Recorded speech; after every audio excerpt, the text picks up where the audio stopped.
Hates You. Hello and welcome to Everyone Hates You, a podcast with me, Michelle Shaughnessy, where we talk about failures and rejections. Today, I have a special guest in studio who asked to be on this podcast, and we are going to find out why. Adam Hills, welcome. Thank you. Thank you for saying yes to my request to be on your podcast. Well, you didn't really give me a choice. Adam's a friend of mine. I've worked with him a few times. And when I started this podcast, I was like, you know what? I want to do something on my own. I want to know that it's something that I've done myself. Mm-hmm. And so I just didn't ask you. I asked a few people who I thought had more failures in their lives. And then you had kind of said, oh, so how's the podcast going? Yeah. Yeah, so, can I get on the podcast? I have failures. And I was like, okay, well, maybe we'll talk about it sometime. And then we had lunch. And then you went home and texted me, I've been writing a list of failures. And I was like, fuck, I'm going to have this guy on the podcast now, But I think when people think of failures and rejections, your name isn't really one that comes to mind. I think that's why when I first heard about the podcast, I wasn't sure that I would have anything to bring to it. No. Well, la-di-da. Until I went home and thought about it and went, oh, I've got loads to bring to it. I've got so many. This is my notebook. Someone bought me this as a Christmas gift. It's basically a to-do list. What does it say on the front of your notebook? It says, I'm trying to think of an amputee joke, but I'm stumped. Okay, that's right? cute.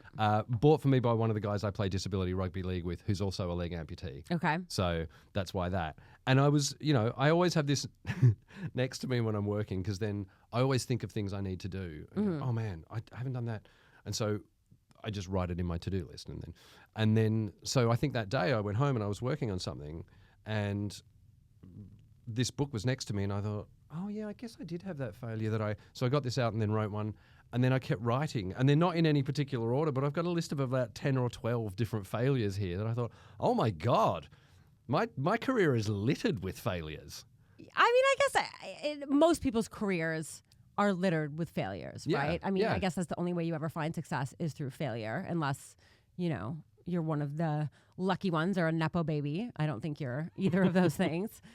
But that was kind of why I wanted to do the podcast, because I thought, well, maybe that's maybe that's a moral or a thing to come out of it, is that like everyone's got so many failures. And I remember, I've even written this down, I remember many years ago, there was a woman in Australia called Gretel Colleen who was hosting Big Brother. And I'd known her through comedy, and we'd done a few things together. And we had to, we were working on a TV comedy debate together. And I hadn't seen her for years, and I was like, oh, congratulations, it's all taken off, and you're a massive star, you're the host of Big Brother. And I remember her saying, oh, you know how it is, Adam. You're working on about 20 different things. None of them get off the ground. Then something comes out of the blue that makes you a star. And so I remember that, because whenever I'm working on a load of different things and thinking none of these are flying, it's entirely possible something else is going to come out of the blue and kind of hit you. And so I even wrote her name down here, because that was a really good lesson to learn early on, that you can have 20 different projects in the works, and I have had them. But if 2 work and they take off, then everyone's like, oh, you're a success. That's fair. I mean, there are some of us who have no projects to work on. So I do think already you're starting with a bit of a success story, which is fine. It's fine. I do need to say, and I've told you this to your face before, sometimes you're gratingly positive, and I haven't had anyone on the pod like that. So that'll be good. Well, Tenjiwe a little bit. Tenjiwe, who's absolutely hilarious, was on the pod, and she has a very positive outlook on life as well. Right. So that, I think, kind of opened my eyes a little bit, in the sense that not everybody is as cynical and jaded as the rest of the comedians, Right. I said to someone today, I'm worried that I have a sociopathic tendency to bounce back from failures too quickly. I mean, you definitely have sociopathic tendencies. I don't know if they're to bounce back from failures too quickly. I think maybe your positivity is a little bit sociopathic. And I don't mean that as an insult. I do think sometimes when people are too positive, there's people that are too negative and people that are too positive, right? Yeah. So I do think you fall towards one end of the spectrum. Do you know what I found very early on in my career, that people would look down on me or criticize me for being positive until they found out I had a prosthetic leg. Oh. Because I didn't talk about it on stage at first. So people didn't know. I'd just turn up in jeans or whatever and do a gig. Mm-hmm. So for like years and years and years. And then you could see people kind of like, why is that guy so positive? Like, there's something wrong with him. And then they found out that I was missing a foot, and they were like, "Oh, okay, no, fair enough." Yeah, it was almost like I was allowed to be positive I mean, because I'm missing. I a bit. do get that. It's Yeah, no, wrong, but I do kind of understand it a little bit. I think up until then, people were like, "Why is that guy so positive? He's had a pretty easy life. Like nothing's been." I grew up in suburban Sydney in like near bushland and leafy, like it was ideal Australian, pool in the backyard, all that kind of stuff. That was the stereotype alarm just going off. But then when people find out that there is a thing, they're like, "Oh, okay, well that's all right. He's allowed to be positive because he's overcome some tragedy," like as if that's what it was. So I think people's perceptions changed slightly when they found out I had a prosthetic foot. Do you think people find it hard to be around that level of positivity sometimes? Do you think that's where that comes from? Yeah, maybe. I think I've learnt when people are having a tough time not to try and offer a solution. Yes. I've learnt that. I heard a story of a couple who, when one of them is having a tough time and says that to the other, then the other will say, "Do you want ears or solutions right now?" Yeah, you've told me that before, and I have used that since then. Oh, really? I have, because I find, and I think you do this a little bit too, where so if somebody comes to me with a problem, I automatically go in fixer mode. Yeah. Where I'm like, okay, I need to fix this. And then I stress myself out because I can't, we can't solve everyone's problems for them. And I think you kind of do a little bit of that too, right? Yeah. Where sometimes I'll even complain to you about something, and I'll see the wheels in your brain, and I'll have to be like, I'm venting. I don't need you to solve this, you know? And then when you said that to me, do you want ears or solutions? I've started kind of saying that to other people when they're complaining about stuff. Right. And yeah. it is helpful, because sometimes people just want to vent and they don't want you to try to fix it, But I think also when I might be wrong and I might be reading too much into this, but I think when you've got a disability, and especially, I was going to say especially if you're born with it, but probably, if you're missing a bit or you've whatever, sometimes it's drummed into you to be positive. Like other people are like, you've got to look on the bright side. You don't complain about your disability. Come on, look on the bright side, find the positives. And then sometimes it just happens. Sometimes it's like, well, what's the alternative? Like, where do you think it came from for you? It's an interesting one. I can't remember my parents specifically saying, "Don't complain about your foot." I don't think so. But I remember them being told, like, treat him like any other kid. So if he falls over, let him get. Don't go, "Oh, we'll help you up because you've got one foot." So, so I don't know that they ever said, "Don't complain about your foot." Maybe it was something I kind of put in my own mind. But I think also having a disability, it's like, well, okay, what am I going to do with this? Am I going to say no to lots of stuff because I'm missing a foot? Or am I going to go, no, I don't care what this is. This isn't going to stop me.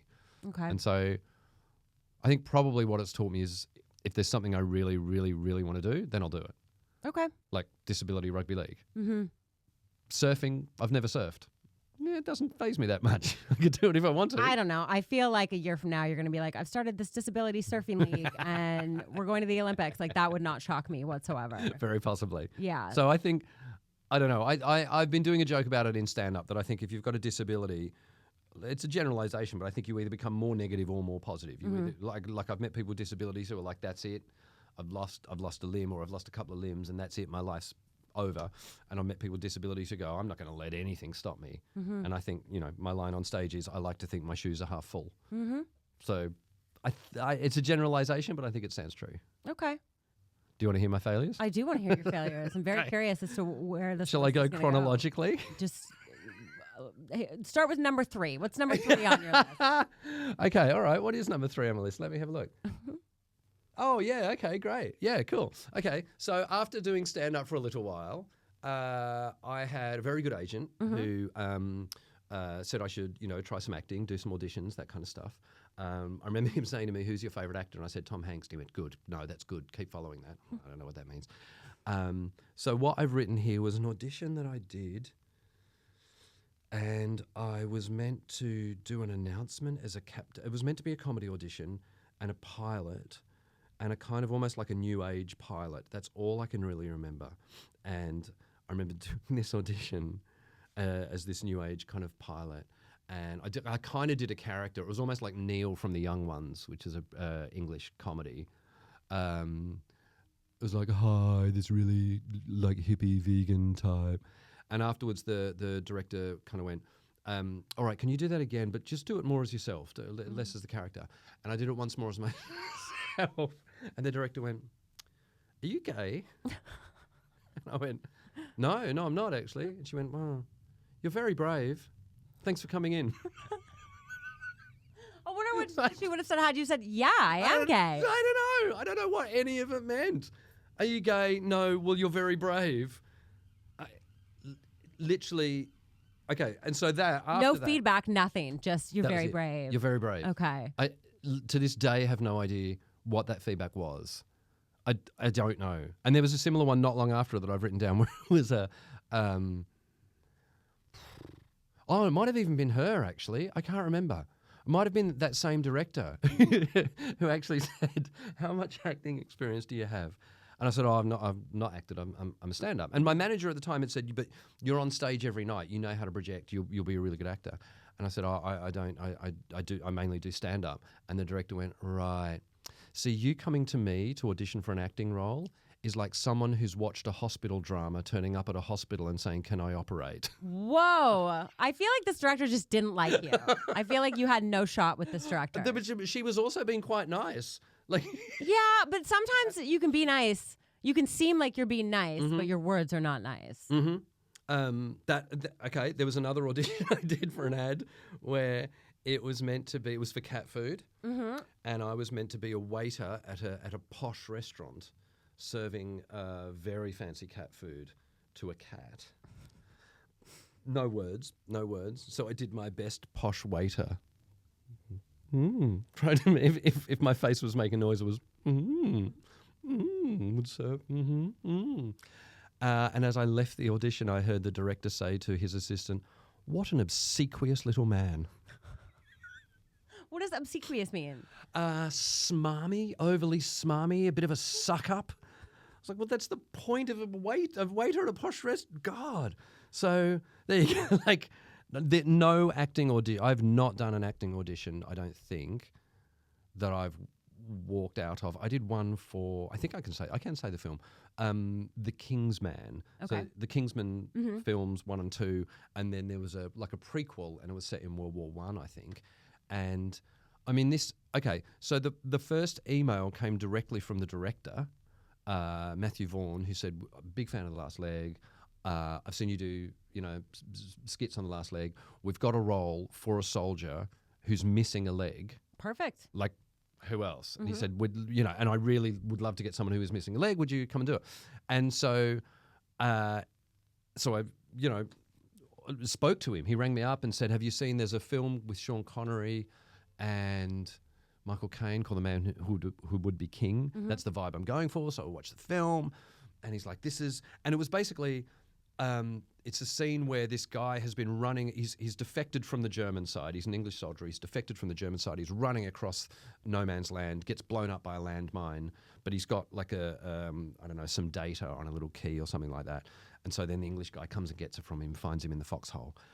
And I had only been sent that scene, so I assumed this guy had been in the foxhole for like days, and he's kind of tired and like almost on his last legs, literally. Anyway, so I turned up at the audition. I had a last leg writing day, got out of the writing day, got in a cab, got stuck in London traffic, turned up at the audition late. I'd had elocution lessons so that I could speak with a proper British accent. So bad. It's just so bad. The elocution teacher said, maybe when you walk into the audition, just use the accent. And so I got to the audition late, right, which is a bad sign for a start. And they're all waiting for me. I walk in and they're like, "Oh, hey, Adam, how you going?" And I'm like, "I'm fine, thank you." They're probably like, who the fuck does this guy think he is? But then I bottled it, so I kind of half did the accent and half not. Oh, I'm like, so what am I doing right now? I'm having a conversation with these guys. So what have you been up to today? And instead of going, "Well, I've been at the last leg. I'm really sorry about it. I'm so sorry. I really misjudged the traffic." I'm like, what am I doing? And so they went, "All right, let's do the piece. Do you want to do it with your leg on or off?" And I was like, "I'm going to take my leg off for this, if that's all right, because let's do the whole thing." I'd bought a coat that was semi-military coat that I thought looked like the character. And so I did the audition thinking this guy is exhausted in a foxhole. He's lost blood. He's like, and I'm, kind of weary. And at the end of it, the guy went, okay, my first note is breathe a lot. I was like, right. And he said, you've just been blown up. The adrenaline's racing through your body. And I was like, oh God, right. I didn't realize, I hadn't read the whole, I assumed this guy had been there for days. And he went, no, he's just run. He's just been blown up. He's just been, so you need to have some energy about it. And I was like, okay, sure. Okay, right. Couldn't recalibrate. Haven't had an audition for years. Got completely flustered. Ironically, afterwards, I got a text from the director saying, no, I'll tell you that at the end. So I did it, and I did the best I could. And they said, look, that was great. We'll cut it together, and it was fine. And I went, I was meant to go home after that. I went back to the last leg office and went, can I just sit in the corner in a safe space, please? It was awful. It was awful. I don't know if my audition was awful, but I felt horrific. I spent an hour in the last leg office just like, I don't know what I was doing on my laptop, just going, oh God, that was awful. And then didn't hear anything for about 3 weeks, and then got a text from the director saying, hey, sorry I haven't got back to you. Who do I talk to about the next step? Mm-hmm. I was like, I think maybe I've got this. That's what it was. That sounds good. Yeah. So I said, well, here's my manager's email address. And then weeks went by, and I was like, my manager was like, yeah, no, you're still in contention. And then eventually we kind of had a lunch, and I was like, so what's happening? And then my manager had that look that I've only ever seen a doctor have on his face when he told me my dad was about to die, which was like, oh, this is going to be bad news. And he went, no, they've gone with someone else. And I was like, oh, okay. And all I could think was, how bad an actor am I that I can't even play a guy with one leg? Like, what is it about that I went, he's just not convincing enough? And look, to be fair, I watched the movie and it was a younger guy with less of a leg. Oh, fair. Okay. Did that make you feel a little better? It did make me feel better. Okay. I was like, oh, fair enough. Because mine, I'm only missing my foot. It doesn't really look like there's that much missing. It doesn't look like a landmine has blown my leg off. No, not at all. So I kind of went, okay, that's fair enough. I could see why he got that. But the weird thing was, so during the interview, I'd got a text from the director. During the audition, I got a text from the director that I didn't see till afterwards, saying, "Good luck today. I'm sure you'll nail it.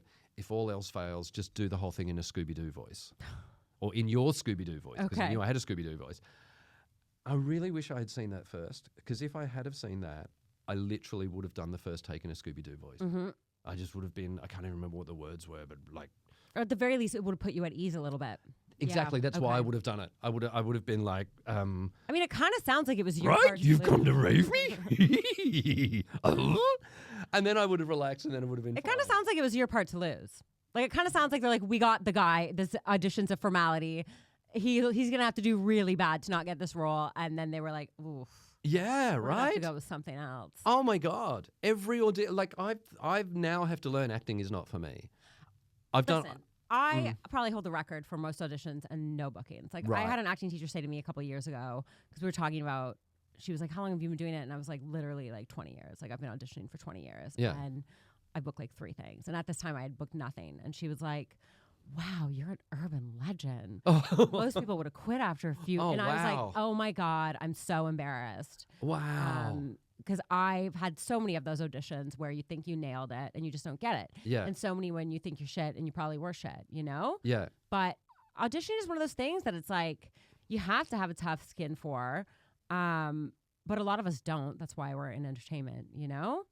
Yeah. But you also like, because I helped you with the self-tape last year. Yeah. And you were great, but you could tell that you're not somebody that does it a lot because you put so much into it where you're like, I gotta look like this guy, I gotta buy a jacket, I gotta. Yeah. Whereas when you've been auditioning for years, you're like, I'm not fucking buying anything for this audition. I'm not gonna dress up like the character because what's the point, you know? Yeah. So you still have that like new actor shine about you when it comes to auditions. Funnily enough, so a friend of mine in LA cast Modern Family, and so I've chatted to her about casting, and we had a dinner in LA with another friend of ours, Julia Morris, and she basically said that. She said, your job is to go in and do the audition and then go out. That's your job. Yeah.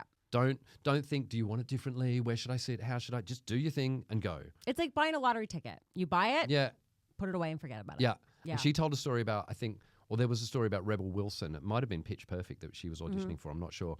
But I was told, anyway, the story I heard was that she just walked in off the street, like didn't even dress up, looked like she had just done her shopping and was on the way to do more shopping, walked in, did her audition, and then at the end of it, instead of going, "Oh, thank you so much for having me," just looked at the people and just went, "Yeah," and then just walked out. And they went, "She's amazing. She's totally got it." I hear stories like that, and sometimes I'll go to auditions and I'm like, no, I'm not. I'm going to act like, and it just never works out that way for me. You know what I mean? Like, I'll have times where I'm like grateful. I'm like, oh my God, thank you so much. Like, let me know if I can change anything. And then I'll have moments where I'm like, no, I'm the prize. And I'll go in there and I'll be like, well, if you want it, like, call me. And it never works out for me. I did one in LA. So I've done a couple in LA. For sitcoms, and I did one where I turned up, the reception was so crowded, and they said, "Oh God, there's no seats. You just go and stand behind the person at reception." So I'm standing behind this person at reception, looking over their shoulder at the call sheet for the day, and I see my name on the call sheet, and then about 3 names down, I see Matthew Perry, and I'm like, I am not I'm out. I'm not getting this. So I mean, I've got. God, okay, here's a failure story for you that I'd even forgotten about writing down in LA. So the first time I was asked to do the Montreal Comedy Festival, about 2 months beforehand, my manager from Australia called me and said, "Are you sitting down?" And I was like, "Yeah." And he said, "I've just got a call from a guy called Mark Hirschfeld. He is the casting director for Friends. He is a big fan. He's seen you in Edinburgh every year. He's just found out you're going to Montreal. He wants to know if you'd like to go to LA afterwards for some meetings." And I'm like, yeah. I kind of found it weird, though, that, like, I mean, I would have just flown to LA anyway. Why did you have to wait until I was on the continent? Such a weird thing. Why not just go, "Hey, we like you. Do you want to come out to LA?" Instead I feel sometimes like America, if you're not in America, it's like they just forget about you. Yeah. You know what I mean? Yeah. Yeah. And they assume, why would you want to fly here? Just for... So I went to Montreal and then went to LA, and like put me up at a really fancy hotel, Universal, right next to Universal Studios. And I think the first night in LA, they booked me in at the Laugh Factory, and they said, "We've got all these producers coming down to watch you. You're on, first or second. We'll put you on really early." I think I was even on first, and I was like, "Oh, great! This sounds really good." So I turned up to the Laugh Factory, and the big sign out the front, "Latino Night." Oh, yeah. I think you've told me this. Yeah. And so I was like, "But it's not." And then I went, "It's Latino night tonight." And they went, yeah, but it's not only Latino comedy. You'll be fine." I'm like, okay. So the MC gets out on stage. He's like, "All right, it's Latino night. How many Latinas here?" And the place like, "Rah!" And he went, "How many non-Latinas here?" And like 3 hands go up. And he went, "Boy, are you in the wrong place." Rah! And so he does like 10 minutes about what it's like being a Latina. And he says, "All right, it's time to welcome your first act. She's amazing. You're absolutely going to love her. It's Judy," like, I can't remember the name. Say it was Judy Gonzalez. And I'm like, "That's not my name. And I'm pretty sure I'm the first act." And the guy walks off stage over to me and goes, "Oh, shit, it's you. I forgot, man." Goes back up on stage. I'm sorry. I got this wrong. They changed it on me. The first act, he's a regular here at Latino Night. Please welcome Adam Hill." And so I kind of walked up and went, I have been booked at the wrong night, and like got a laugh. And I had a whole bit about 80s music. That's the whitest bit of material ever. But I managed to turn around by going, "You guys have got the best music. Our music is shit." Did it all, and it was fine. And then afterwards, and I found the whole thing really weird, because like if I do a gig, I stay around, I watch the other acts. So like, as soon as I walked off stage, I saw 10 studio execs get up and just walk out. I'm like, "Oh, wow." And then I was like, I guess, and my manager was like, no, you go and follow them. I'm like, fuck, I feel really weird for the other acts now. So I go out and the studio execs are, "Oh, great, we love you." And like, this was like Jay Leno's talent booker, and we're looking forward to meeting you tomorrow, and it's going to be really great. And I was like, "Oh my God, wow." And I had a meeting the next day with an agent, and then went out to dinner, had a great old dinner with my managers. But I had this thing at dinner, I remember looking around the room going, and I even said to my manager, "What am I doing here?" And he said, "What do you mean?" I said, "Look at all the people in this room. Look how like hot they all are. All these Hollywood hot. Why am I here?" Probably the answer I should have given myself was because you're funny. Like, these guys can't do funny. They're all actors. You can do funny. But what my manager said was, "Well, that's your shit you got to work out." I was like, "Yeah." Went back to the hotel, woke up in the middle of the night with stomach pain, and spent 8 hours throwing up. Basically got food poisoning. And then had to call a doctor to the hospital. I was so bad, I had to call a doctor to the hospital the next morning. And my manager's like, "Can you go to the meeting? Like, just get into the meeting." And I was like, "I literally can't get." I was so sick. And then 2 days later, the Edinburgh Festival started, so I had to go to Edinburgh. So I just You never got that meeting? never got Ever? those. About 6 months later, I went back for 2 weeks and did a whole bunch of like castings and all of that kind of stuff, but not with like the producers of Leno. Okay. Yeah. So that's the for me, that'll always be the one that got away. Do you sometimes wonder what would happen if you never got sick and you went to that meeting? Yeah, in a way, but there was also a weird thing going on at that time where I was so into stand-up and the idea of being a stand-up comic and not selling out's not the right word, not just doing any old shit because it was offered to me. Mm-hmm. And I mean, probably it's just a part of me deep down, I don't know. I like to think you manifest things that happen to you, and I probably wasn't ready and a little bit scared of what would happen if it all came off. But yeah, I think there'll always be a part of me that thinks, I mean, what would have happened if I remember one year in Montreal hosting some like weird awards show. It was like the stupidest people in the world awards show. And the head writer I worked with on it, and he was like, "Oh, here's my card, man. If ever you're in New York, look me up." And so I went to LA for a bit, and then I ended up going to New York, and I couldn't find this guy's card. And he was like, you know, he'd been really cool. He was like, yeah, come on. He was, at that point, a writer on The Daily Show. And then he became the head writer on The Daily Show. And then when I got back to LA after that trip, I found his card in a bag, and I was like, oh, you idiot. You idiot. So, yeah, I was saying that to someone the other day. It was like, I could have ended up doing something on Leno. Or Your life could have been completely different. I mean, I've got a good life. What if you could become the resident host at Latino Night? Oh my God. Yeah, just completely. I don't even know how I could do that without being massively racist. Yeah, that's a good point. Yeah, that's a good point. Yeah. You'd be taking a job away from an actual Latino comedian. But then, I also think that I've ended up where I am doing what I'm doing. Like there was one point I remember being in LA doing a gig at the Comedy and Magic Club in Hermosa Beach, which I loved. And Rich, the guy who ran it, said to me, "Oh, are you around next week? I've got some spots next week." And I was like, "Oh man, I can't. I've got to go back to London to work on this friggin' pilot for a TV show for the Paralympics." And he went, I remember him going, "Oh, you poor thing. You're going to be big in another country." I mean, he's not wrong. So look, everything is as it should be, and it all worked out. But Yeah. there's a lot of little steps along the way, like what if. Like even, after I had a week of meetings in LA, I had 2 weeks of castings and nothing really. I met like the people who cast Frasier and Scrubs and all of that kind of stuff. Nothing happened. But then the next year in Montreal, I remember I came up with it kind of made me go, oh, okay, you need to have a project. You need to have an idea. And so I went back to Melbourne and I had an idea for a kind of sitcom. And Maria Bamford was at the Melbourne Comedy Festival that year. And I said to her, I've got this idea. Do you want to if we have some vague scenes, do you want to just get a late night venue at midnight and you and I just improvise around this? And we got Jackie Cation as well to do a little bit. And so Maria, I've still got it on tape somewhere. We've got like 45 minutes of Maria and I virtually doing scenes from what could be an episode about like an Australian DJ that ends up in the middle of America because he thinks he's going to Manhattan, New York, and it's Manhattan Lakes, Minnesota for a radio station. And then I ended up pitching it and there was a bit of interest for it, but I was over here on tour, so I couldn't fly to the States to pitch it. So I ended up sitting on the floor of my kitchen at 3 a.m. on the phone, but I was on a speakerphone to someone in New York and someone in LA pitching this whole idea.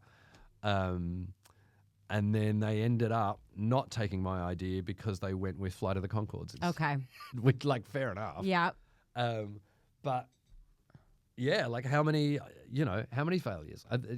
I then went to Aspen and was spotted by a guy called Chad Gervich, but then his boss was the guy who was, in Seinfeld, that like the network boss. All right, he was based on a real person. Yeah.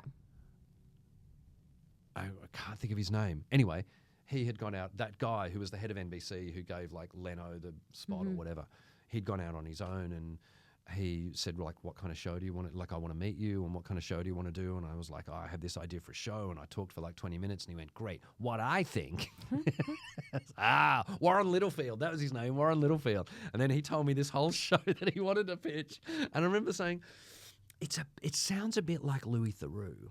And he went, oh, nobody here knows who Louis Theroux is. You'll be fine. So we then went did a whole bunch of pitches at like Comedy Central, and then like E News. Mm-hmm. That was our first pitch. And I was like, why are we at E News? I don't want to be on E News. And he went, oh, I don't either, but this is the first pitch, so you can get the cobwebs off, and we'll do Comedy Central third, because then we'll be up to speed. I'm like, oh, great. So we get to Comedy Central, and he goes, so it's this idea where Adam peeks in on the little quirks that go on in America, and pitches the whole thing. And then the director, the guy from Comedy Central goes, sounds a bit like Louis Theroux. I'm like, oh, I'm out. I'm out. So there's a litany of things that I've tried that just haven't worked. Acting, like, do you want me to go through another? Okay, my first gig. Like for stand-up gig? First ever stand-up gig. I was such a stand-up nerd. Like, I think if my career can be summarized by anything, it's like naivety but persistence. Mm-hmm. Like, no idea how to do stand-up. I used to go to the Comedy Store and love to watch the open mic night. And then I think I said to a whole bunch of friends, I'm going to try it on my birthday, because my birthday fell in, I was at university. What year? Like, how old were you? 19, my 19th birthday, so 89. And my parents didn't even know that I was doing it. I said, I'm just going to go to the Comedy Store with a whole bunch of friends on my birthday. And then more and more friends were ringing up going, so when's Adam going to the Comedy Store? And my parents were like, what's going on? And I said, I might try stand up. And I would hate to watch that set back now. Did you bomb? No, I didn't. So I had a table of like 10 friends sitting at the front. There were only like 40 people there probably. All my friends sat at the front, and I was like, oh my God, my friends are at the front. Just awful jokes about sex. And my friends, laughed because they were being supportive. You had sex jokes? Yeah. Really? Oh. Do you remember any of them? Come on, give us one of your original Adam Hill sex jokes. I cannot imagine you doing a sex joke. Don't make Do it. me. Come on. Oh, God, this is awful. This is absolutely awful. It was something that a friend of mine had sung, and I thought it was really, really funny. And it was like, fuck. This is me at my most vulnerable, because I've never admitted to this to anyone, and I can't even open my eyes and look at you as I do this. But I think I sang, Sing it. You never close your thighs anymore when I kiss your lip. That's all I can remember. Please don't make me do any more. You did awful. a sex parody song. A sex parody for song. Your first for set. my first set. Okay. And as I left the stage... I feel like you might know a little more of the song. No, that is literally all I can remember from that night. And as I left the stage, I remember the MC saying, look, isn't it funny that the guys that talk about it the most do it the least? And he got a round of applause. He's not wrong. He's not wrong at all. And then as I left the venue, I heard him say to the manager, I mean, he was all right, but I'd like to see what he does without his friends in the audience. Good point. So that was my first That is a good gig. point. So my second gig was then 3 months later, because my parents wouldn't let me do comedy when I had university the next day. Really? Yeah. Oh, okay. So I was still living at home at that point. So they were like, if you're living under our roof, it's school. Mm-hmm. And if you got school the next day, you're not at the comedy club at night. Yeah. Okay. So the next holidays were in September, but we had a family holiday in the States. I remember going to the Comedy Store in Vegas, seeing Jim Carrey live on stage there. And then the next holidays were Christmas, and I went, right, I'm going to do this, no friends. And then two of my mates went, can we come? And I'm like, yeah, fine, you guys can come. So people witnessed it. And I remember walking out on stage, I did an old joke about like an Australian rugby coach who'd been caught in a compromising position in a toilet block and got a good laugh. And then a guy down the front who was sitting with quite a young woman said, mate, that joke's about 14 years old. And I didn't even think, and I went, wow, same age as your girlfriend by the looks of it. That's really funny. Round of applause, right? Mm-hmm. He went me. He absolutely went me, and I had nothing. He What do you mean went you? Just kept heckling. Okay. Where'd you get your shirt, mate? Looks like shit. And I was like, I don't know. And like... I just picture you just going back into song. You never close your eyes. Awful. And I bombed. I absolutely bombed. And I remember going backstage and one of the other comics saying, you went him too well too early. You got to wait till everyone hates him and then you put him down. But I just had no backup. And you know, there were two friends there to witness it. And it was like, they were like, what are you going to do? Try again next week. So like, and I think I remember then going, oh, fuck, I was such an annoying little prick. And then I went to a party, like a friend's party that on the weekend and just basically got it out of my system by being the funny guy at the party. Oh, no. I know, right? Oh, nobody wants to be that guy. No. And I was. And then I was like, oh, I can be funny. So you were just like on. You were just like, yeah, make fun of you and you and you. Okay. I was getting laughs and I was like, okay, I can be funny. I know I can do this. I know I can do this. And I mean, I kept trying and I kept trying.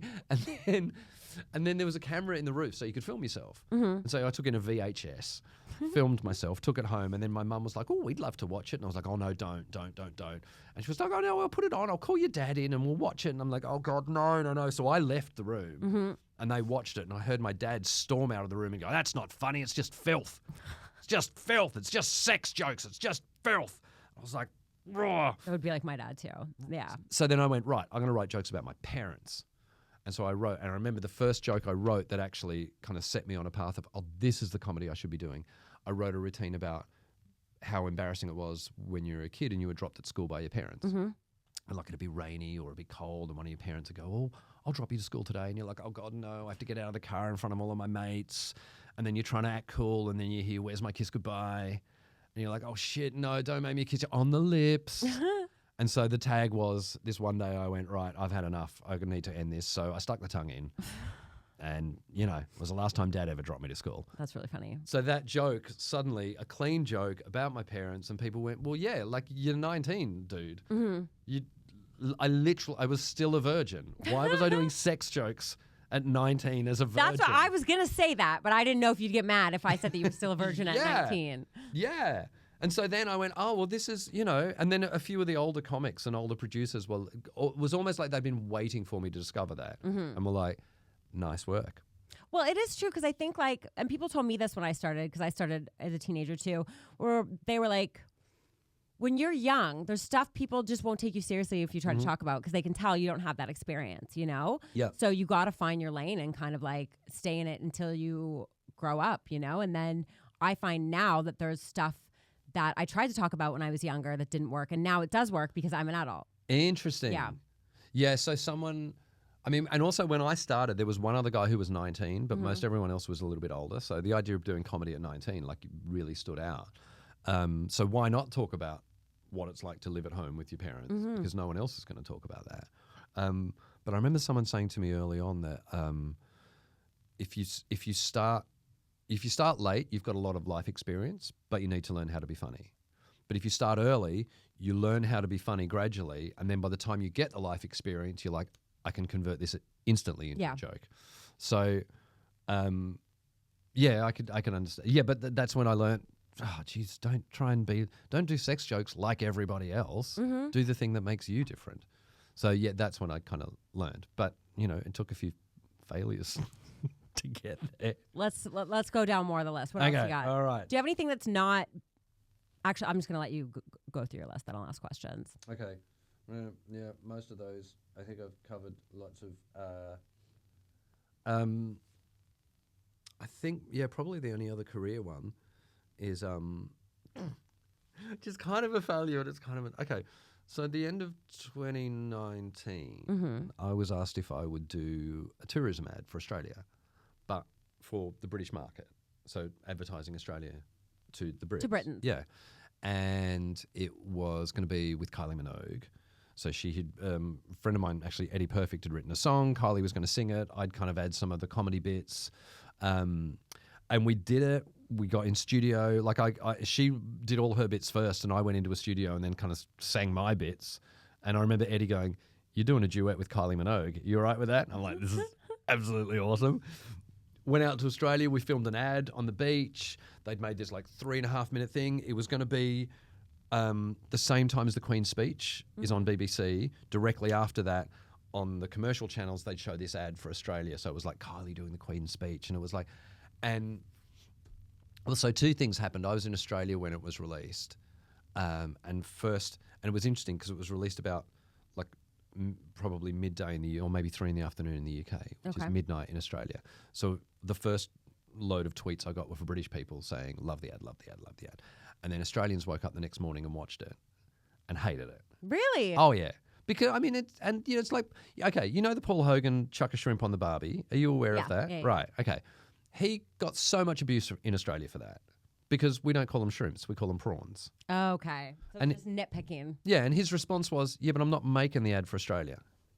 Fair. I'm making it for Americans. But I guess people feel like, almost like, come on, you're Australian, you should know better, right? Yeah, exactly. Okay. But like, you know, and I remember talking to my manager afterwards, and he said, you know, there were people tweeting. I said, there were people tweeting going, what about the Australian ballet? Why didn't you big that up in the ad? And my English manager went, listen, I don't want to offend your country, but I'm not going to Australia for the ballet. Do you know what I mean? So I'm sure you got a lot of culture down there, but that's not the reason I want to go to Australia. I want to go for beaches and kangaroos, and that's what you showed in the ad. So bang on. So there was that, but then 3 days before Christmas, like really bad bushfires started to sweep Australia. And so then all these people were tweeting going, well, this is bad taste. Why are you even putting this ad out now? And then the bushfires got worse and worse and worse. And then they eventually, after 3 days, pulled the ad. Well, yeah, because your country's on fire and it just looks like you being like, hey, Exactly. Yeah. everybody come. Yeah, but they were like, don't worry, we'll give it a couple of months and we'll start running it again. And then COVID hit. And that ad has never seen the light of day. Do you have a copy of it? It's online. Okay. Yeah, you can find it on YouTube. I don't have a copy of it, but I kind of feel like that was my big shot at like a tourism ad for Australia. It got scuppered by bushfires, and like I'm not the victim, clearly. Do you look up what people say about you online? Yeah. Do you really? Yeah. So you read all the bad stuff that's out there. You don't seem like somebody that would do that. That's why I asked. Okay. So if I'm on Twitter after the last leg, often I'll go on Twitter and look at my replies because I'm a comedian and I want feedback, and you know you can never get enough feedback, and you might have 350 people in the room laughing, but you're thinking, but what about the people at home? And then I'll look at the replies because I'm interested to see what people liked or didn't like about the show, and then I will search my name on Twitter without the at to see what people are saying about. And I like to think I can distance myself from it. You can't. And go, oh, I wonder what people made of that guy called Adam Hills. I mean, you can a little bit, but Yeah. it's got to affect you a little bit, no? I remember one night, because I can never sleep after doing the last leg either. And I was wide awake. It was like 2:30 in the morning. So I ran myself a bath. And as I was running, I was scrolling.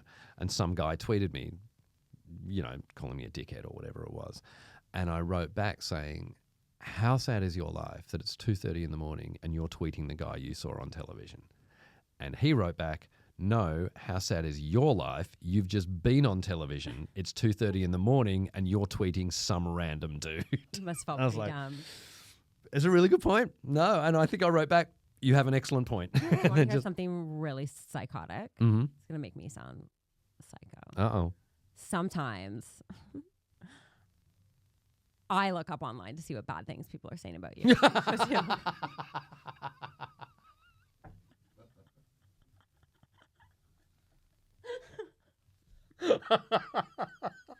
I know this paints me in a bad light, but I'm being honest, and I do it because, well, it's funny to me, but I do it. It makes me feel better a little bit because you are so successful, and sometimes it's nice to see that no matter what level of success there is, people are still going to hate on you for it. You know? I think you get to a tipping point, especially on Twitter, of negativity where it doesn't faze you anymore. Oh, actually, no. Okay. Because like when we started doing the last leg, like Alex Brooker would be like, oh, I've got this, you know, I got like 2 awful tweets last night. And I'll be like, mate, I got 30. I don't even worry about them anymore. Like you can't answer them all. And you eventually go, okay, they don't affect me. But then I've also had a couple of instances where it's been a Twitter pile on and I've kind of made myself kind of physically ill.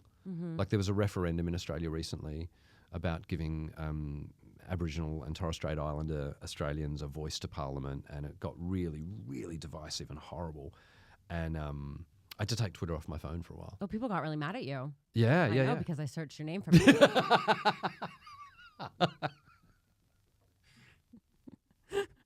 There was something to do with, what was it? Did you say somebody should get spit on or something? No, Is that what it okay. was? Am I thinking of the right thing? Yeah. So there was a video of going around of a yes vote campaigner. Yeah. Spitting on a guy who was filming her. Right.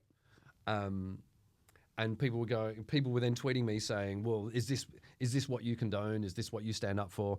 And so I watched the video, and the guy's like got a camera in this woman's face, and she's going, just leave me alone or whatever. And he goes, get out of the way, you stupid mole. And then she goes, how dare you? And then spits at the camera. And I was like, yes, absolutely, you shouldn't spit on someone.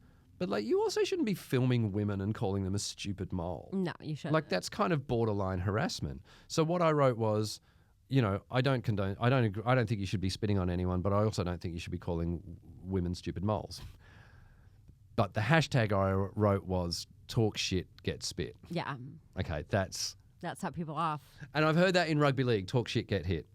And that set people off. But people were using it to make a point. No one's that angry that I've said that.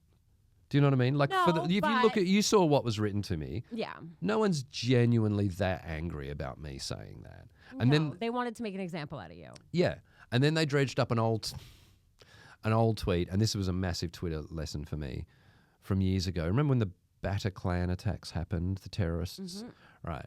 And there's an Australian politician who's very right wing, kind of like Nigel Farage of Australia. Mm-hmm. And at the time, she was interviewed, and she said, not every Muslim is a terrorist, but every terrorist is a Muslim. That old line. Mm-hmm. And it really made me angry. And then the next thing I read, and this is stupid. The next thing I read on Twitter was that the Australian government was hanging the French flag from the Sydney Harbour Bridge. So in my head, I'm like, well, I think we'd send a better message to the world if we hung Pauline Hanson from the Sydney Harbour Bridge. I did see this on Twitter. Yeah. And it was stupid, and I was angry. And of course, there's no context to why I'm tweeting that. People aren't going, oh, French flag, that. And I didn't mean hanged, like, hung until death. It was like, it wasn't even that much thought. It was like, tweet, went out and played golf. And then I came back later and looked at Twitter and went, oh, I'm the #1 trending thing in Australia right now, which made me feel also sick because it was like, now I've made it about me. It's a terrorist attack, and I was just sending a dumb tweet. That's literally all it was. And then I made it worse. I was like, no, I don't mean killed. I mean like dangling in a flag, wrapped up. You just should have deleted it and let it go. But you were like, I got to fix this. Yeah. Which I think might be your downfall one day. And I mean that in a kind way, because I do think that you are a fixer. And I do think it would be hard for you to kind of walk away from something where you thought people were seeing you in a way that you weren't trying to be. Good point. You know what I mean? Yeah. So I can see yourself digging yourself a little bit of a hole because you keep trying to explain and be like, no, that's not what this is what I meant. When the reality is the best thing to do online is to just be like, I'm done. I fucked up. I'm going to walk away from this for a bit, Well, eventually I did, and it was because I'd read the John Ronson book, So You've Been Publicly Shamed. Okay. Have you read that book? No. It's amazing. It's about people who have gotten into trouble on Twitter, and like, remember the woman who flew to South Africa and she was like, she wrote a tweet that was about not getting AIDS? Yes. And then by the time she landed, she had like been doxxed and lost her job? Yes. Yeah. Okay. It was people like that. Right. And there was one woman in particular in the States who had, she used to tweet, if there was a sign that said something, she'd take a photo of her doing the exact opposite. Okay. And she was at like a military cemetery, and it said, show respect and be quiet. And it was just her going, ah, with like one finger up, just for fun. But because it was a military cemetery, it backfired. And I'm pretty sure the story in the book is that John Ronson then contacted her and went, okay, how did that affect you? And there are companies online that will eventually change the Google search so that the first thing they search isn't that. And they put, they created an Instagram account for her where all she did was like put photos of her cats, and then another one was about food, and you just put content out there. Mm-hmm. I mean, yeah, all flooding online with content. Yeah. I think there's a pretty well-known comedian right now who's in a little bit of trouble, and I don't know whether it's intentional, but he's flooding online Is with that content. Are we talking about Russell? Yeah, yeah. It's Okay. Russell Brand. Yeah. And he's so much content going out at the moment. Now, I don't know if that's intentional, but it floods online. And I think everything he does has a degree of intention to it. So probably. very possibly. So I had read the John Ronson book Mm-hmm. and I literally gave myself an ulcer with the amount of like the tweets that I was getting over this Pauline Hanson thing and death Mm-hmm. threats. And so I was like, there's an amazing bit in the last chapter of the book where he basically says, Twitter pylons are like when you're driving and you see a little thing that, like a smiley face comes up if you're under the speed limit or a frowny face if you're over the speed limit. And they are remarkably effective Mm-hmm. because if you're doing a thing that you get positive approval for, you will continue to do that thing. And he said, it's a feedback loop. And that's what Twitter is. And that's what a Twitter pylon is. Someone says a thing, people jump on it, you're scrolling Twitter and you see them and you join in, and then more people join in and you see that trend higher and you think, well, I must be right. And you kind of get swept up in this snowball. So what I thought was, I'll wait a day or two for this to die down, and then I'm going to write a Facebook post apologizing for how the tweet came across and saying, look, that's not what I intended. I genuinely didn't mean she'd be hanged. And said, it's a dumb tweet. And I should never have sent it. But then also wrote, however, what she said was abhorrent and blah, blah, blah, blah, blah, blah, blah, blah. And it got like 1 million impressions on Facebook, and a little article appeared in the newspaper about it. And then I let it go for a couple. And then I was getting people saying, well, she's a patriot and you're a traitor to your country and blah, blah, blah. And then I waited a couple more days, and then I wrote another one saying that I'd been at the Australian High Commission and I'd spoken to some federal police, and what they were saying was, when ISIS, because we were talking about ISIS at the time, when ISIS look cool, like they're trying to look cool so that they can recruit people, the best way to deal with them is to make them look foolish. Mm-hmm. The worst way to deal with them is to say inflammatory stuff, because then that's just going to point people towards them. So I was kind of going, if you want to talk about what's best for the security of Australia, making inflammatory statements like that does not help us. Making jokes like we've been making every week on The Last Leg, taking the piss out of them, calling them cyst ISIS, all of that stuff is the best way to deal with it. And then that post got like 9 million impressions. So it was a real exercise in try and change that feedback loop. Try and let it kind of die out a little bit. I mean, listen, and all I'm change the hearing is narrative. you bragging about how big your reach is on social media, frankly. So, But having said that, you are exactly right. That was me going, no, I want to fix this. yeah. I want to make this exactly. right. And you can't. No. You can never please everybody. You can't always make everything right. And that's why for me with social media, I don't really do Twitter that much anymore. And anything I post is a joke, because Yeah. I've learned early on, don't have an opinion online, which sucks, but it's just, I can't handle it. Well, so then during the referendum, when all of this negative stuff was happening, and then people were dredging up that screen grabs of that tweet, which I have now deleted, out of context, it looks horrific. It does. And they're like, so you're saying this guy shouldn't be abusing women and calling them stupid moles, but you said this woman should be hanged from the Sydney Harbour Bridge. And I was like, oh my God. And so a few weeks after the referendum, there was a woman in Australia called Magda Szubanski, who's a well-known actor.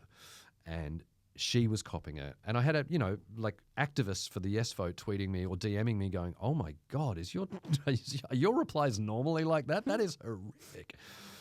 So Magda and I said, right, I think you and I need to have a bit of a therapy session over a coffee. And we sat down and we were talking about it. But we were also talking about how, as comedians, we're desperate for feedback. Mm-hmm. And so as much as we'll go, right, I'm not looking at Twitter for the rest of the day, and then 15 minutes later you find yourself scrolling going, what does that person mean? And we went all the way through this, and we kind of went, okay, let's take Twitter off our phones for 24 hours or for the weekend. This was a Friday. Let's see how we go. And she was like, oh my God, shall we? I'm like, yeah, let's do it. Let's just, because we don't need constant feedback. We can have lives, right? Mm-hmm. And so we both got our phones out and we both deleted Twitter and went, oh, that feels really good. And then she was like, we should have filmed that. I was like, yeah, we totally should have filmed that. And then went, no, because we don't need feedback for everything we do. Oh God, just be life. So we got to get towards the end here. Yeah. Is there any failures or rejections that you have that don't have to do with the industry at all? You can say no. That's fine too. Okay, the first one that came. All right. When I was at university, I used to take a train, because where I lived in Sydney, I used to take a train into the city, and then a bus to university. Mm-hmm. So 40-minute train ride, half-hour bus ride. And Wynyard Station, I remember this one day in particular, there was a girl in a Superman costume standing at the bottom of the escalators giving out flyers for something. And I stopped and chatted to her, and she was really lovely. And she said, I'm cold, though. It's a bit cold. I thought, I'm going to buy her a hot chocolate. So I went up the escalator, went to a little cafe, bought her a hot chocolate, and then, right, I'm going to take it back to her. Just a nice thing. Mm-hmm. And so I get on the escalator to go back down, and as I'm going down, I see her going up the up escalator. I'm like, oh, shit. I don't want to go. So I turned around and ran back up the up escalator. And if anyone's tried to do that, you know what happens when you get to the top and the stairs suddenly collapse in front of you. And I fell on my face and spilled hot chocolate all over the floor at her feet. Oh, I think she said, are you all right? And I was just so embarrassed. I went, yeah, I'm fine. Got up and ran away. So you never gave her the hot chocolate? Never got her number? Literally, I gave it to her feet. Such a loser. Such a loser. I will tell you this, though. You know, on the topic of, you know, being a loser and being a reject and all that kind of stuff, I was fine with being a loser because I thought that's what you need to be a comedian. Mm-hmm. Comedians don't win. It's not funny to win stuff. Mm-hmm. But as you well know, I've been playing disability rugby league for a few years, and I found it hard to, like, I played a lot of tennis as a kid, but I would always get too nervous. I would always choke up. I found it hard to be a winner. Comedy competitions I hate because I would choke up. I get too nervous. Even in Edinburgh, like, you know, I was nominated for the Perrier Award 3 times, but then there's this weird thing where once you're nominated, the judges all come back. Mm-hmm. So they've all seen you sporadically, bits and pieces throughout the festival. Once you're nominated, they all turn up again on the one night. And each time that happened, I had a shit show. I couldn't ad-lib because I'd be like, what do you do for a living? I'm a teacher. There's 10 judges watching me. So I'm not very good in competition. Playing rugby league, but that's fine because it's only me that I'm letting down. I'm not letting anybody else down. Right. But playing rugby league, in the way we played it, there were 8 other people on the pitch with you. So you've got to be there for those people. If I mess up on the pitch, I've messed it up for everyone, not just myself. But I was still convinced I was the loser. I was the loser out on the wing. Mm-hmm. And we played one game against Leeds, and it was in Castleford, and they were coming towards my side, and I was backing off, and then someone said, get in there and make the tackle. And as I went in, the guy went to pass, and it went right in front of me, and I just grabbed it, turned around, and ran 40 metres and scored a try. Not knowing there was 30 seconds left in the game. It was 6-6, and I had just basically won the game for our team. Mm-hmm. And then kind of walked back, and they were like, you did it. You won the game. And oh my God. And I remember afterwards having this whole feeling of, all my feeling was, I didn't fuck it up. Oh my God, I did a thing right. I'm not, it made me realize I don't have to be a loser. I might be a loser, but I don't have to be all the time. And then the next game we played, the coach took me aside and said, right, the captain's injured. I need you to be the captain. And I was like, I can't be the captain. I'm the idiot. I'm the court jester. I can't be the king. And he said, you're already a leader on the field. Just keep doing that. And so I had to give the team speech beforehand and gee all the guys up and talk to the referee when things went wrong. And we won the next 2 games. And then we ended up winning the grand final with the other guy and I co-captaining. But there was one point where one of our players was sent off and I had to be the level head with the referee. And afterwards I was like, it was a whole wake-up call of like, I don't have to be a loser. It was such a weird thing. And this is at the age of 48. We're like, oh, I can win things. It's okay. It's okay for things to go well. Yeah. I mean, still feel like a loser a little bit sometimes. Oh, man. It helps comedy, you know? Yeah, absolutely. You've got to make mistakes and get things wrong. I feel like, thank you for coming in. Hopefully you had a good time. Oh, yeah. I enjoyed talking about my failures. I want to see if I've covered them all. Yeah, that's pretty much. Yeah, I mean, there was a movie pitch that never went anywhere. I mean, you're welcome to come back on and talk about more. That's for sure. We gotta get Brian home to his lady. Now, this is a question that I've asked every guest, and I just realized I didn't give you the prep that I normally give the other guests. So let's wing it. If you woke up tomorrow Your notifications were going crazy. Yeah. Everyone was messaging you and saying, "What did you do?" Everyone hates Adam Hills. Is there a thing that comes to mind other than me starting the whole campaign? Is there a thing that comes to mind that would make you would instantly be like, it would have been because of that? Oh, wow. That's an excellent question. So I've heard your podcast before, and I've heard you say, what I think is, what do people hate about you, or like. I asked, that was on the first episode. I asked. That. Yeah. And it's interesting and because you told me you told me to do a positive and say, what do people love about you? And I was like, I don't think he gets the vibe of this fucking podcast. No. Well, it's interesting because I would happily talk about what I think people hate about me. Personally, as a friend. No, I mean, I could talk about that all day, but I mean, in terms of like, I guess what the answers that I've gotten from this so far would, like, the last guest was saying that he lips off on Twitter sometimes. So his thing that came to mind would be he would have said a tweet thinking it was a joke, go to bed, woke up, and everyone hates him for something that he tweeted thinking it was a joke. Right, okay. Or I had Elliot Steele in here who said everyone would hate me if the guy's WhatsApp chat ever saw the light of day. So things like that, right? But if there's not something that comes to mind, that's fine. I should have, again, every other guest has had the luxury of knowing this question ahead of time, and you didn't, so I apologize for that. Right. Can I get the personal one out of my system first? Because I feel like it's sort of like a cleansing vomit. Sure. Okay. I think my friends would hate me because if someone's not in my field of vision, then I forget about them.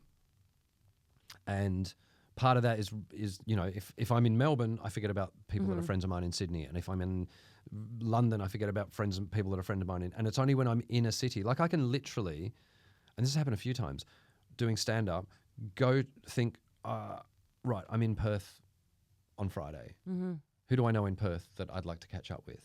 And I literally can't think of anyone. And then I get to Perth, and after a couple of hours go, I know 6 people here. Why aren't I? And I'm just shit at at keeping in contact with the people who aren't in my immediate vicinity. So, personally, that would be that. I would say online, somehow something would come out that people would realize I'm not as nice as they think I am.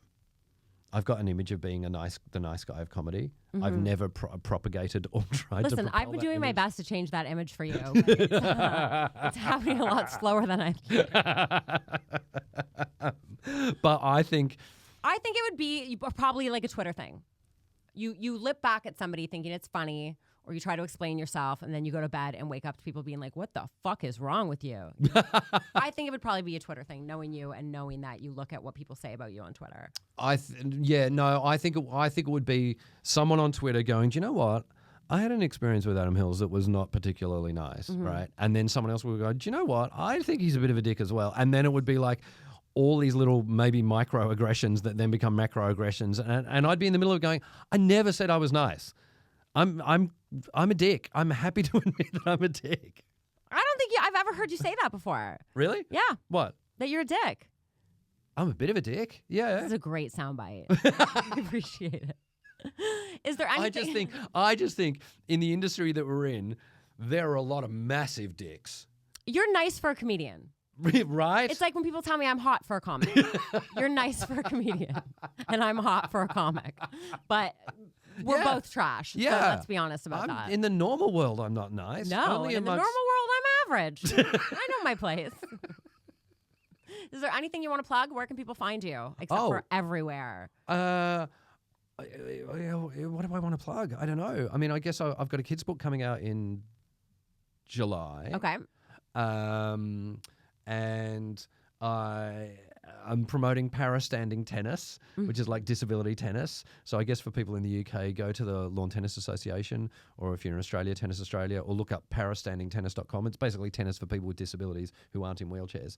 Okay. I'm probably plugging that more than anything at the moment. Great. Is that weird? No, that's not weird. Okay. It's on brand for you. To find something, get super obsessed with it, make it your life for a bit, and then move on to the next thing. Oh, and I have a chain of sweatshops in China. I couldn't even get the joke out without stumbling on it. I couldn't commit to it. You would not have a chain of sweatshops in China because you would go down there and be like, I'm going to go to China. I'm going to make it the best sweatshop ever. I tried. Do you know what? Okay, I tried to do a thing once. Here's a thing that if it ever got out of context would make me look horrific. Do tell. Late and Live in Edinburgh. You know, the show that starts at, for those who don't know, it starts at 1 a.m. It's kind of chaos. Everyone's drunk. I hosted it for a few years, as did Rod Snowball and as did Daniel Kitson. And Kitson kind of got me up on stage. Kitson and I would have almost like comedy rap battles. It was around the time of Eminem. 9 Mile? Mm-hmm. Yeah. 8 Mile. 8 Mile, sorry. Loser. Jesus. Such a loser. Anyway, I was going to say, as if I had any rap cred leading up to that moment. And so I remember one night, Kitson was daring me to say something racist. And the crowd kind of got into, it's one of those things where it kind of builds up, and he's like, you're so fucking, I dare you to say something racist. And part of my head, oh shit, which has just made me think of another thing. Part of my head went, never say no to it. Okay, let's try and make this funny. And I said something that I'm not going to repeat, and I tried to make it so dumb and basic that it was funny, and it wasn't. And I could feel the whole room. What was it? turn. No, you can. It's just me and Brian here. No. We're not going to tell anyone. No, because it's one of those. It was an attempt to be funny while clearly, like, everyone in the room knew it wasn't what I thought. I'll find it for you guys. You probably could. If that ever got out, like out of context, it would look horrific, and you can't explain to people that, oh my God, there was a whole half hour of bullshit. People don't want to hear, I was racist for the joke. So no, I get that. Yeah. Okay. And in a similar way, I remember doing, oh God, I should really stop talking right now. Well, I promised Brian he'd be out by 6, and it's 6:15. Oh, okay. So should we save this for next time then? Probably. Okay. I mean, he probably wants to go home. Do you know what? Always leave them wanting more, right? Yeah. Okay, so next time I'll talk about the other thing that should get me cancelled if it ever got out. Will you tell me when we're off the air? Absolutely. And then I'll have you back to talk about it? Yep. Okay. 100%. Anything else you want to add? That's not a long story? No. You've now officially seen me at my worst. Wow.